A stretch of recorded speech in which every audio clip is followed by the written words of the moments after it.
Salutations! Eh bien, aujourd'hui, je vais parler de la beauté de l'instruction dans la relation de couple parce que lorsque tu comprends, tu intègres, tu conscientises que ta relation de couple, elle est portée par une dimension de toi qui, elle, sait le pourquoi de cette orchestration de cette relation, de pourquoi ça se passe comme ça, de pourquoi ces événements, ils sont là, de pourquoi il y a ces interactions, eh bien, ta relation prend en fait un autre visage d'abord à tes yeux, d'accord? À tes yeux, à ta conscience, à tout ce qui en toi va désormais être dans cette écoute vibratoire, dans ce décodage vibratoire qui se fait de plus en plus instantanément puisque cette dimension de toi va effectivement t'instruire dans ta relation avec l'autre, dans ton rapport à l'autre, va t'instruire sur quoi?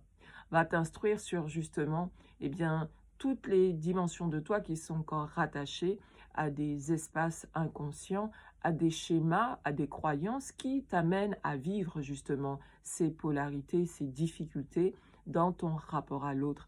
Et c'est vraiment intéressant de constater à quel point se met en place une communication intérieure euh, instantanée à chaque fois que tu vas avoir besoin de cette instruction pour pouvoir mieux comprendre, mieux appréhender eh bien, ce que tu portes à l'intérieur de toi et pourquoi tu es amené à traverser un certain nombre d'événements en fait dans ta relation à l'autre, dans le rapport à l'autre. Et donc on comprend là que l'orchestration du couple a un enjeu bien plus vaste en fait que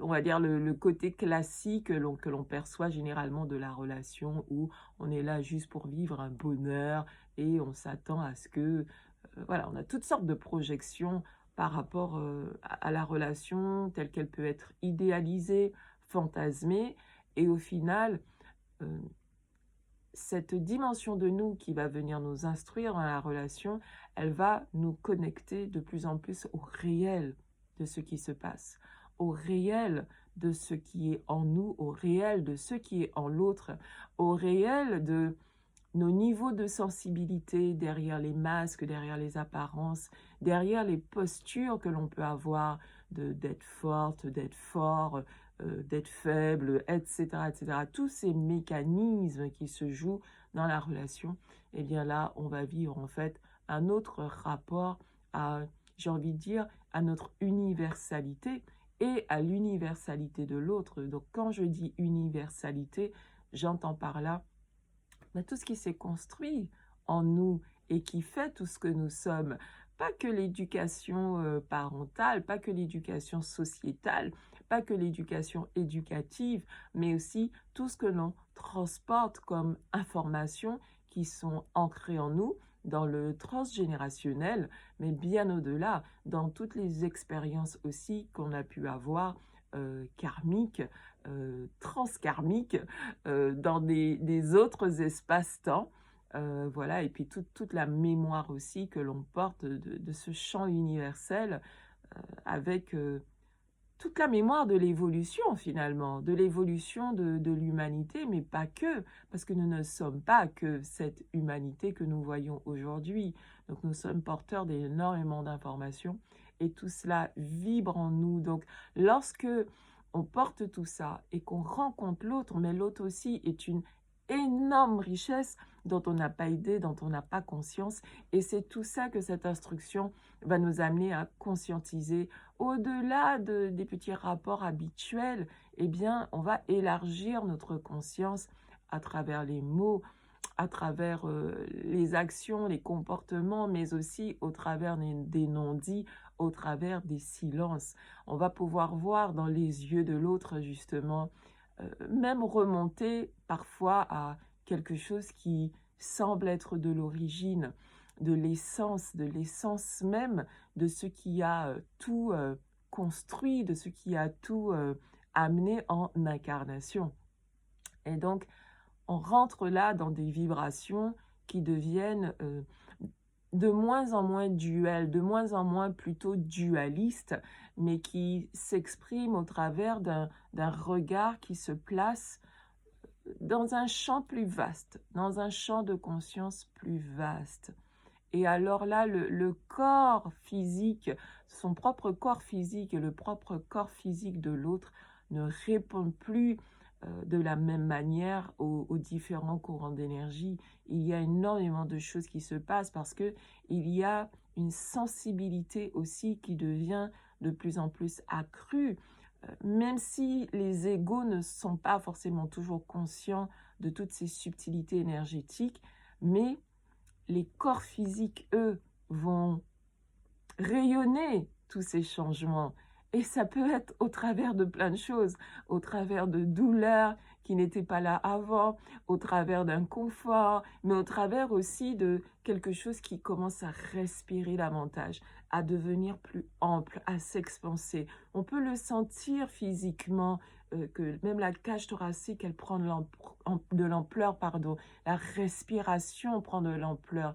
Il y a cette vastitude qui commence à prendre sa place dans son corps physique, dans le corps physique de l'autre et dans la relation. Alors bien évidemment, dans le même temps qu'il y a cette expansion, il y a aussi des moments donnés où il y a un phénomène de contraction, où le corps physique de soi ou de l'autre ou des deux en même temps va et vont se contracter parce que là, il y a autre chose qui se passe. Là, c'est une invitation à rentrer plus profondément à l'intérieur de soi et dans ces espaces de contraction, il y a quand même l'expansion, d'accord? Mais on apprend en fait à voir ces différents mécanismes qui se produisent, mais en développant, comme je dis toujours, cette écoute de plus en plus fine avec soi-même, avec son corps, avec ces espaces qui vibrent de plus en plus. Donc, la relation de couple est vraiment un espace initiatique. C'est vraiment un espace d'instruction pour cette dimension de nous éclairée, cette dimension de nous raffinée, qui vient raffiner les parties de nous qui ont été blessées, les parties de nous qui sont encore dans des jeux de polarité, dans des jeux de pouvoir, des jeux de domination, etc., etc.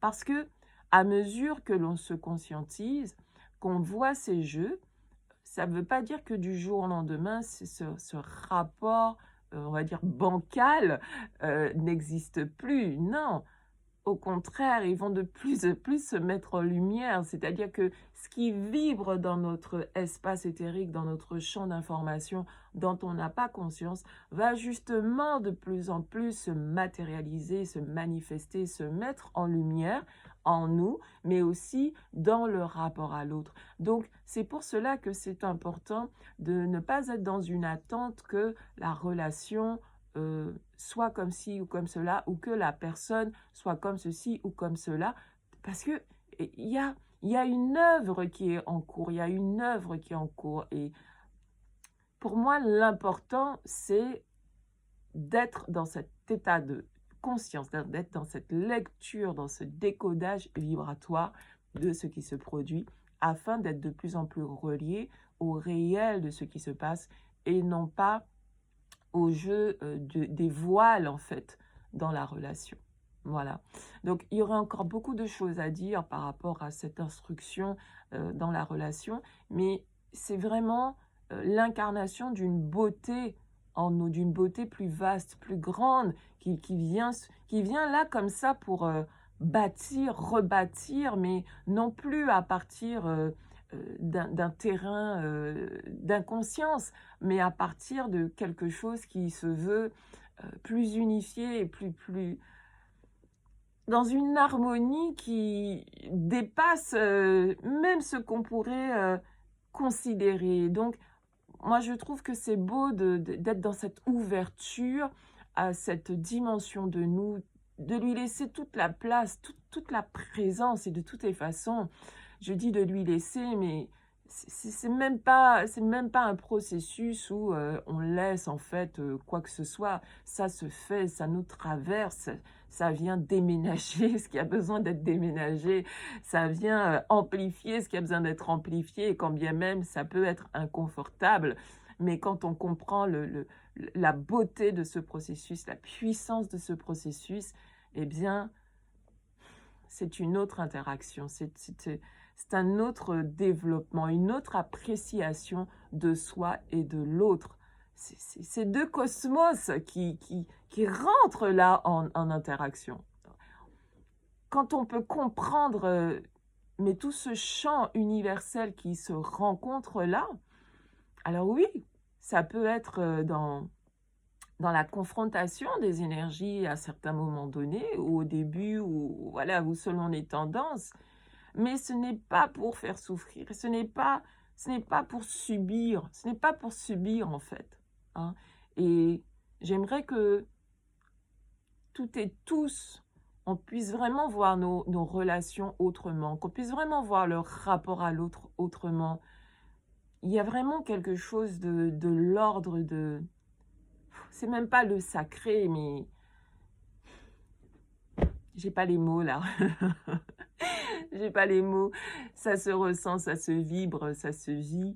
Et mais ouais, c'est pas un vœu, mais c'est vrai qu'à l'intérieur de moi, je porte cette dimension que ça puisse s'incarner par de plus en plus de personnes, cette richesse dans le rapport à l'autre, et que on puisse de moins en moins voir le rapport à l'autre comme quelque chose que l'on doit fuir, comme quelque chose qui est que souffrant, que difficile, que voilà, quand on dit ouais, bon, bah, on préfère la présence des animaux, de la nature que les humains parce que voilà, c'est compliqué.